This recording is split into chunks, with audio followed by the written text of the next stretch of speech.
Hello friends, ഇന്നത്തെ എപ്പിസോഡിൽ രാധികയുടെ കഴുത്തിൽ കിടക്കുന്ന താലി തന്റെ കഴുത്തിൽ അണിയുന്നതിന് വേണ്ടി പ്രിയങ്ക നേരെ ആ ഗ്രീൻ റൂമിലേക്ക് എത്തി.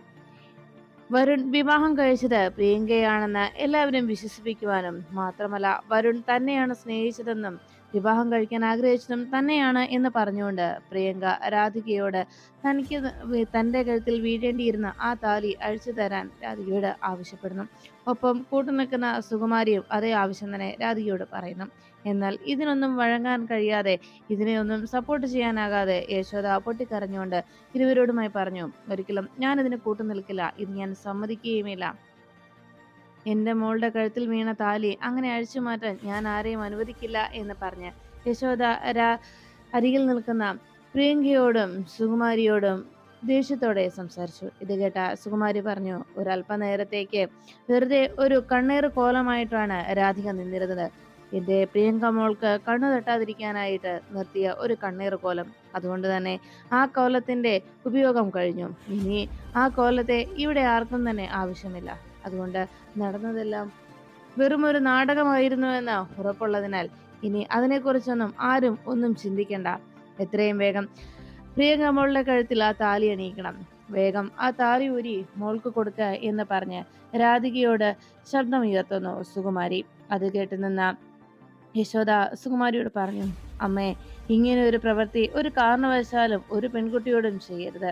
ഇത് വലിയൊരു ചതിയാണ് അമ്മേ. മറ്റാർക്കും മനസ്സിലായില്ലെങ്കിലും അമ്മയ്ക്ക് മനസ്സിലാകുമല്ലോ ഒരു താലിയുടെ മഹത്വം എന്താണെന്ന്. കഴുത്തിൽ കിടക്കുന്ന താലിക്ക് നമ്മൾ ഓരോ സ്ത്രീകളും നൽകുന്ന പവിത്രതയും അതിന്റെ മാഹാത്മ്യവും അമ്മയ്ക്ക് അറിയാവുന്നതല്ലേ. പിന്നെ ഞാൻ അത് അമ്മയോട് പ്രത്യേകിച്ച് പറയേണ്ടതില്ലല്ലോ.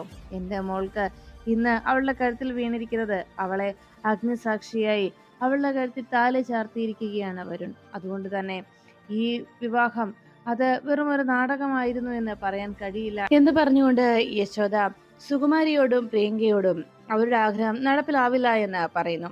ഇത് കേട്ട സുകുമാരി പറഞ്ഞു, പ്രിയങ്കെ, നീ നോക്കി നിൽക്കാതെ അവളുടെ കഴുത്തിലെ ആ താലി അഴിച്ചെടുക്ക്. അങ്ങനെ പറഞ്ഞുകൊണ്ട് സുകുമാരി പ്രിയങ്കയോടും കൂട്ടുകാരിമാരോടും രാധികയുടെ കഴുത്തിലും ദേഹത്തുമുള്ള ആഭരണങ്ങളും താലിയുമൊക്കെ അഴിച്ചെടുക്കാനായി അറിയിച്ചു. എല്ലാവരും ആ ക്രൂരത കാട്ടുമ്പോൾ കണ്ണുനീരോടെ എല്ലാത്തിനും നിന്നു കൊടുക്കേണ്ടി വന്ന നിസ്സഹായാവസ്ഥയിൽ രാധിക ദയനീയമായി യശോദയെ നോക്കുമ്പോൾ ആ കാഴ്ച കണ്ട് സഹിക്കാനാകാതെ തലയിൽ കൈവച്ചുകൊണ്ട് പാവം യശോദ പൊട്ടിക്കരഞ്ഞു. എന്റെ ഈശ്വര, ഇതെന്തൊക്കെയാ ഇവിടെ നടക്കുന്നത്? എനിക്കിതൊന്നും കണ്ടു നിൽക്കാനുള്ള ശക്തിയില്ല എൻ്റെ ഈശ്വര എന്ന് പറഞ്ഞ് യശോദ സങ്കടപ്പെടുകയും, ഞാൻ ചെന്ന് കണിമംഗലത്തുകാരോട് പറഞ്ഞോളാം, അവരുടെ കാലിൽ വീണിട്ടാണെങ്കിലും എൻ്റെ പൊന്നുമോളെ അവരുടെ മരുമകളായി സ്വീകരിക്കണമെന്ന് ആവശ്യപ്പെട്ടോളാം എന്ന് യശോദ എല്ലാവരോടുമായി അറിയിച്ചു. അപ്പോഴും സുകുമാരി പറഞ്ഞു, അങ്ങനെ എല്ലാവരുടെയും മുന്നിൽ എൻ്റെ മകനെ നാണം കെടുത്താനാണോ നിന്റെ ഉദ്ദേശം?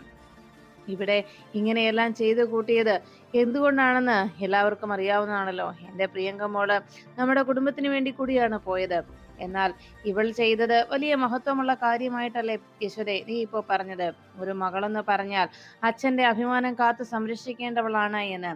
അങ്ങനെ നിന്റെ മകളായിട്ട് നീ രാധിക എന്ന് പറയുന്ന ഇവളെ അങ്ങ് നീ സ്വീകരിച്ചു കഴിഞ്ഞല്ലോ. എന്നാൽ അതുപോലെ തന്നെ നമ്മുടെ കുടുംബത്തിന്റെ മാനവും അന്തസ്സുമൊക്കെ നശിക്കാതിരിക്കാൻ വേണ്ടിയാണ് പ്രിയങ്ക മോള് ഇന്ന് അവർ ആവശ്യപ്പെട്ട സ്ഥലത്തേക്ക് പോയത്. അത് നീ മാത്രം അത് മനസ്സിലാക്കാനും വിശ്വസിക്കാനും തയ്യാറാകുന്നില്ല. അതാണ് നിനക്ക് പ്രിയങ്ക മോളോടുള്ള വിരോധത്തിന്റെ കാരണം. എന്തായാലും എൻ്റെ പ്രിയങ്ക മോളുടെ ജീവിതം അങ്ങനെ ഇവളങ്ങ് തട്ടിയെടുക്കാൻ ഞാൻ സമ്മതിക്കില്ല. എന്താടി നീ ഇത്ര പെട്ടെന്ന് അനുജത്തിയുടെ ഭർത്താവിനിൽ അങ്ങ് മോഹിച്ചു പോയോ? പിന്നെ ഒരു കാര്യം ഞാൻ പറഞ്ഞേക്കാം, കണിമംഗലത്തെ മഹാറാണിയായിട്ട് അവിടെ ചെന്ന് വാഴാമെന്ന് നീ ഇത്ര പെട്ടെന്നങ്ങ് മനസ്സിൽ സ്വപ്നം കണ്ടു കഴിഞ്ഞോ? എന്നാലേ അതൊന്നും തന്നെ ഇവിടെ നടപ്പിലാവില്ല.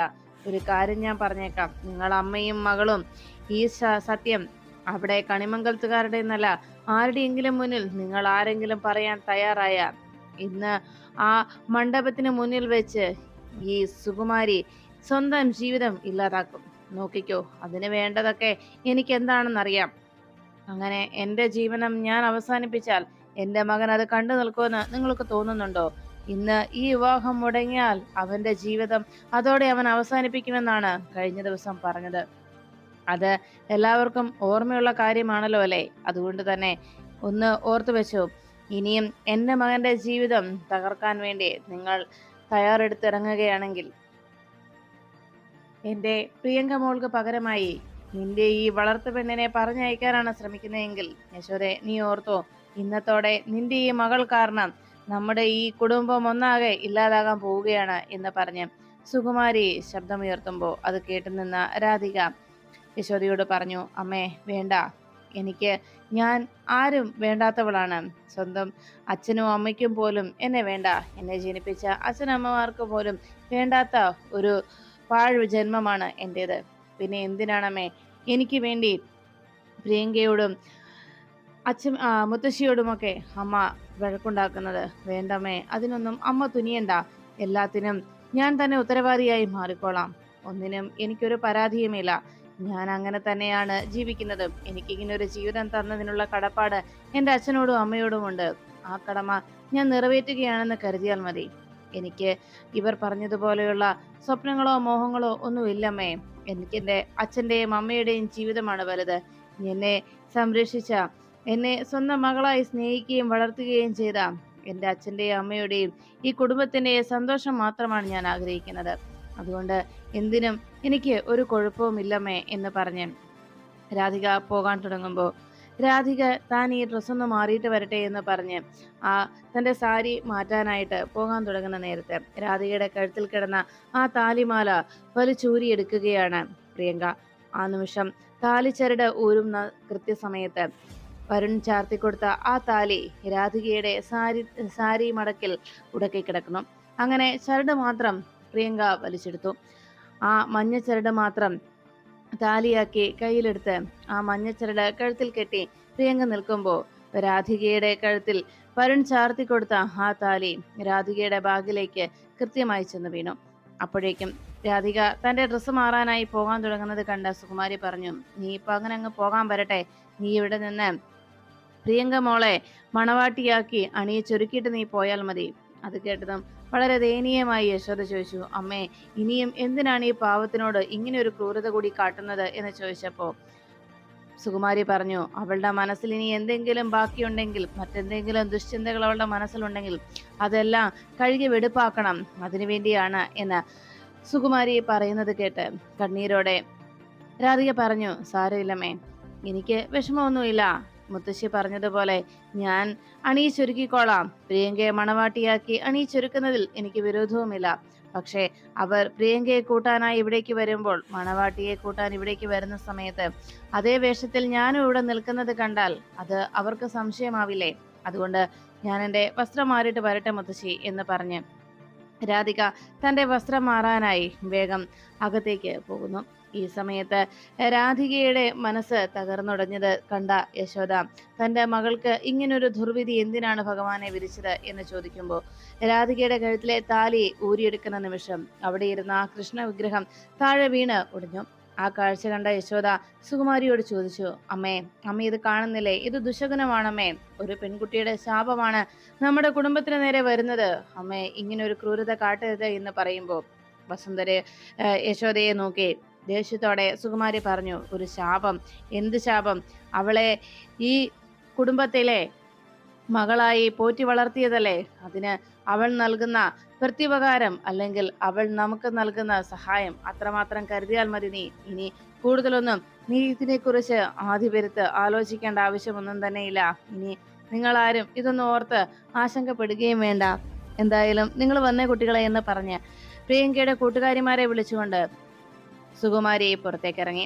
ആ സമയത്ത് പ്രിയങ്കയെ കൂട്ടിക്കൊണ്ട് ചെല്ലാനായി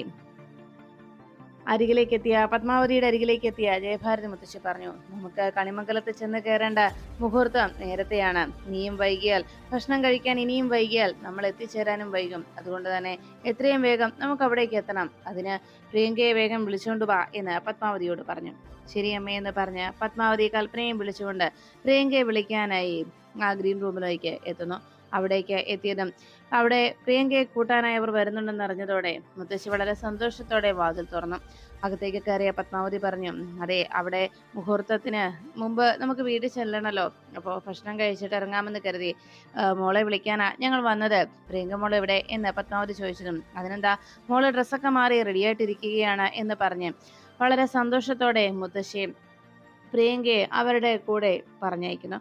ആ നിമിഷം അപ്പുറത്ത് മാറി വിഷമിച്ചിരിക്കുന്ന യശോദയെ കണ്ട് അരികിലേക്ക് എത്തിയ പത്മാവതി ചോദിച്ചു, എന്തു പറ്റി? യശോദയുടെ മുഖമാകെ വല്ലാതിരിക്കണോ? അപ്പോഴേക്കും ഉടനെ മുത്തശ്ശി പറഞ്ഞു, അത് പിന്നെ മോളെ പിരിയാൻ പോകുന്നതിന്റെ സങ്കടം അവൾക്ക് അത് അങ്ങ് സഹിക്കാൻ കഴിയുന്നില്ല, അതുകൊണ്ടുള്ള വിഷമമാണ് എന്ന് പറഞ്ഞതും ഉടനെ പ്രിയങ്കയുടെ വേർപാടിന്റെ സങ്കടമാണ് ആ മുഖത്ത് കണ്ടതെന്ന് പറഞ്ഞത് കേട്ട് അരികിലേക്ക് എത്തിയ യശോദ പറഞ്ഞു, ആണോ? അങ്ങനെയാണെങ്കിൽ യശോദ സങ്കടപ്പെടേണ്ട കേട്ടോ. ഞാന് എൻ്റെ സ്വന്തം മകളെ പോലെയാണ് പ്രിയങ്ക ഇവിടുന്ന് കൂട്ടിക്കൊണ്ടു പോകുന്നത്. അവൾക്ക് ഒരു കുറവും ഞാൻ വരുത്തില്ല. അവൾക്ക് ഒരു സങ്കടവും വീട്ടിലുണ്ടാവില്ല. ഞാൻ നോക്കിക്കോളാം. എൻ്റെ മകളായിട്ട് തന്നെ, എൻ്റെ മകളായിട്ട് തന്നെയാണ് ഞാൻ അവളെ കൊണ്ടുപോകുന്നതെന്ന് പറഞ്ഞ് എല്ലാവരോടും ഭക്ഷണം കഴിക്കാനായി വരാൻ അറിയിച്ചു. അവിടെ മാറി നിൽക്കുന്ന രാധികയെ കണ്ട ഉടനെ പത്മാവതി ചോദിച്ചു, അല്ല മോളെന്താ മാറി നിൽക്കുന്നത്? മോളും വാ, വന്ന് ഭക്ഷണം കഴിക്കാൻ എന്ന് വിളിച്ചപ്പോ ഉടനെ രാധിക പറഞ്ഞു, ഞാൻ വന്നോളാം, ഇതൊക്കെ ഒന്ന് അടുക്കിയൊക്കെ വെച്ചിട്ട് ഞാൻ വന്നോളാം എന്ന് പറഞ്ഞപ്പോൾ സുകുമാരി എടുത്തു ചാടി പറഞ്ഞു, അല്ലെങ്കിലും അവൾക്ക് ജോലി ഏത് നേരവും ചെയ്തുകൊണ്ടിരിക്കണം. ഒരു ജോലിയും ചെയ്യാതിരിക്കാൻ അവൾക്ക് ഭയങ്കര ബുദ്ധിമുട്ടാണ്. അതുകൊണ്ട് അവള് പിന്നാലെ വന്നോളൂ. പ്രിയങ്ക മോളെ നിങ്ങൾ കൂട്ടിക്കൊണ്ടു പോയിക്കോ എന്ന് പറഞ്ഞു. അത് കേട്ടപ്പോഴേക്കും എന്നാ ശരി, എല്ലാവരും പിന്നീട് വന്ന് കഴിച്ചോണേ എന്ന് പറഞ്ഞ് പത്മാവതി പ്രിയങ്കയും വിളിച്ചുകൊണ്ട് പോകുന്നത് ആകെ വേദനയോടെ നോക്കി നിൽക്കുകയാണ് യശോദയും രാധികയും. എല്ലാവരും അവിടുന്ന് പോയി കഴിയുമ്പോൾ രാധിക യശോദയെ നോക്കി സങ്കടത്തോടെ നിൽക്കുന്നത് കണ്ട് അരികിലേക്ക് എത്തിയ യശോദ പൊന്നുമകളെ ചേർത്ത് പിടിച്ച് പൊട്ടിക്കരഞ്ഞു. എൻ്റെ മോളെ എന്ന് പറഞ്ഞ് സങ്കടത്തോടെ മകളെ ചേർത്ത് പിടിച്ച് യശോദ കരയുമ്പോൾ അമ്മയെ ആശ്വസിപ്പിക്കാൻ വാക്കുകളില്ലാതെ തൻ്റെ മനസ്സിന്റെ വേദന അമ്മയെ അറിയിക്കാതെ സങ്കടം കടിച്ചമർത്തിക്കൊണ്ട് പാവം രാധിക തൻ്റെ അനുജത്തിക്ക് വേണ്ടി ഇങ്ങനെ ഒരു ത്യാഗം ചെയ്തതിൻ്റെ സമാധാനത്തിൽ പ്രിയങ്കയുടെ ജീവിതം സുരക്ഷിതമാകട്ടെ അമ്മയെന്ന് പറഞ്ഞ് യശോദയെ സമാധാനപ്പെടുത്തി. പിന്നീട് പ്രിയങ്ക മറ്റുള്ളവരോടൊപ്പം ഭക്ഷണം കഴിക്കാനായി അവിടേക്ക് വന്നെത്തുന്നു. അതിനുശേഷം പ്രിയങ്കയും കൂട്ടി നേരെ കണിമംഗലത്തേക്ക് പുറപ്പെടാൻ തുടങ്ങുമ്പോൾ വരുൺ തൻ്റെ പ്രിയപ്പെട്ട രാധിക തൻ്റെ അരികിലേക്ക് വരാത്തതിൽ ആകെ ആശങ്കയിലായി. എല്ലാവരും പെൺകുട്ടിയെ കാണാനുള്ള ആഗ്രഹത്തിൽ പെൺകുട്ടിയുടെ മുഖം കാണാനായിട്ട് വളരെ പ്രതീക്ഷയോടെ വന്നു നിൽക്കുമ്പോൾ വരുൺ തൻ്റെ അരികിൽ നിൽക്കുന്ന പ്രിയങ്കയെ കണ്ട് സംശയത്തോടെ നോക്കുന്നു. അല്ല, ഈ പെൺകുട്ടി എന്താ ഇവിടെ എന്ന് സംശയത്തോടെ നോക്കിയതും ഇനി ഈ പെൺകുട്ടിയുടെയും വിവാഹം ഇന്നായിരുന്നോ? എന്നാൽ ഇവിടെ മറ്റൊരു വിവാഹവും നടന്നില്ലല്ലോ എന്നൊക്കെ വരുൺ സംശയിച്ചു. അപ്പോഴേക്കും രാധികയെ എല്ലായിടത്തും വരുൺ പരതി. എങ്ങും തന്നെ രാധികയെ കാണാതായതോടെ വരുണിന് ആകെ സംശയമായി. ഈ സമയത്ത് എന്താ സംഭവിച്ചത് എന്നറിയാതെ ഇത്രയും നേരമായിട്ടും അവിടെ ആരെയും തന്നെ കണ്ടെത്താൻ കഴിയാത്തതിന്റെ സംശയത്തിൽ തൻ്റെ പ്രിയപ്പെട്ടവളെ അവിടെ തൻ്റെ അരികിൽ വന്ന് നിൽക്കേണ്ട നേരത്ത് കാണാത്തതോടെ വരുൺ സംശയത്തോടെ ബിജുവിന് അരികിലേക്ക് എത്തി. അല്ല ബിജു, ഇത്രയും നേരമായിട്ടും മണവാട്ടിയെ കാണുന്നില്ലല്ലോ, എവിടെ പോയി എന്ന് ചോദിച്ചപ്പോൾ ബിജു പറഞ്ഞു, അല്ല ഇത്രയും കുറച്ചു മുമ്പ് അമ്മയോടൊപ്പം നിൽക്കുന്നത് കണ്ടതാണല്ലോ, ഭക്ഷണം കഴിക്കാനായി അമ്മ കൂട്ടിക്കൊണ്ടു വന്നതാണല്ലോ. ആ സമയത്ത് തന്നെ വരുണിനെ അന്വേഷിച്ചിട്ട് ഇവിടെ എങ്ങും കാണുന്നില്ലെന്ന് അമ്മ പറഞ്ഞിരുന്നു. വരുൺ, നിങ്ങൾ രണ്ടുപേരും ഒന്നിച്ചിരുന്നല്ലേ ഭക്ഷണം കഴിക്കേണ്ടത്, എന്നിട്ട് വരുൺ എവിടെ പോയതായിരുന്നു എന്ന് ബിജു ചോദിച്ചതും വരുൺ പറഞ്ഞു, ഞാനിടയ്ക്ക് ഏട്ടനോടൊന്ന് സംസാരിക്കാനായി അപ്പുറത്തേക്ക് മാറിയതാ. പിന്നെ ഒന്ന് രണ്ട് ഫ്രണ്ട്സ്, എൻ്റെ കുറച്ച് ഫ്രണ്ട്സ് എന്നെ വിളിച്ചിരുന്നു. അവർമാർക്ക് എത്താൻ കഴിയാത്തതിൻ്റെ ആശങ്കയിൽ എന്നെ വീഡിയോ കോൾ ചെയ്ത് സംസാരിക്കുകയായിരുന്നു. അങ്ങനെ കോൺഫറൻസ് കോളിട്ട് സംസാരിച്ചുകൊണ്ടിരിക്കുകയായിരുന്നു എന്ന് പറഞ്ഞു. ഉടനെ തന്നെ അവിടേക്ക് എത്തിയ പത്മാവതി പറഞ്ഞു, മോനെ ഇനി അധിക നേരം വൈകിക്കാൻ സമയമില്ല, നമുക്ക് വേഗം തന്നെ പോയാലോ, ഇനിയും ഇവിടെ നിന്ന് കഴിഞ്ഞാൽ അത് ശരിയാവില്ല. പെട്ടെന്ന് നമുക്ക് കണിമംഗലത്ത് ചെന്ന് കയറേണ്ടതാണ്, മുഹൂർത്തത്തിന് സമയമായി കഴിഞ്ഞു, ഗൃഹപ്രവേശ സമയത്തിന്റെ കൃത്യസമയത്ത് തന്നെ അവിടെ എത്തണം എന്ന് പറഞ്ഞതും എന്നാ നമുക്ക് പുറപ്പെടാമേയെന്ന് വരുൺ സമ്മതിച്ചു. അങ്ങനെ വരുണിനോടൊപ്പം പ്രിയങ്കയെ പറഞ്ഞയക്കുമ്പോൾ വരുൺ പെൺകുട്ടിയെ ആ നിമിഷം ശ്രദ്ധിക്കാതെ കാറിലേക്ക് കയറി.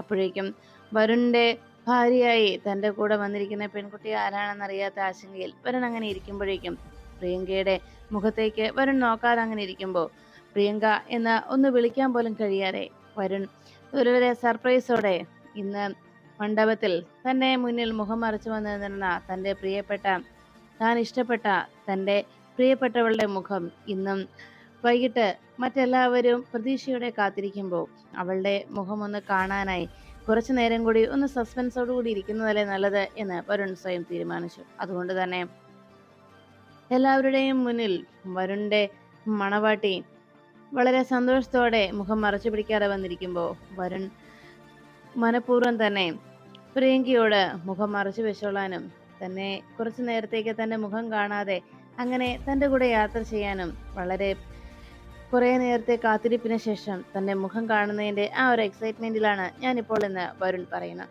എല്ലാം കേട്ട പ്രിയങ്ക ഇയാൾക്ക് തലയ്ക്കെന്തോ കുഴപ്പമുണ്ടല്ലോ എന്ന ആലോചനയിൽ ഇനി എന്തായാലും ഇയാളുടെ ആഗ്രഹമല്ലേ അങ്ങനെ തന്നെ ഇരിക്കാമെന്ന് വിചാരിച്ച് വീണ്ടും ആ മുഖപടം മുഖ തലയിലിട്ടുകൊണ്ട് വരുണിനോടൊപ്പം കണിമംഗലത്തേക്ക് പുറപ്പെടാൻ തയ്യാറാകുന്നു പ്രിയങ്ക.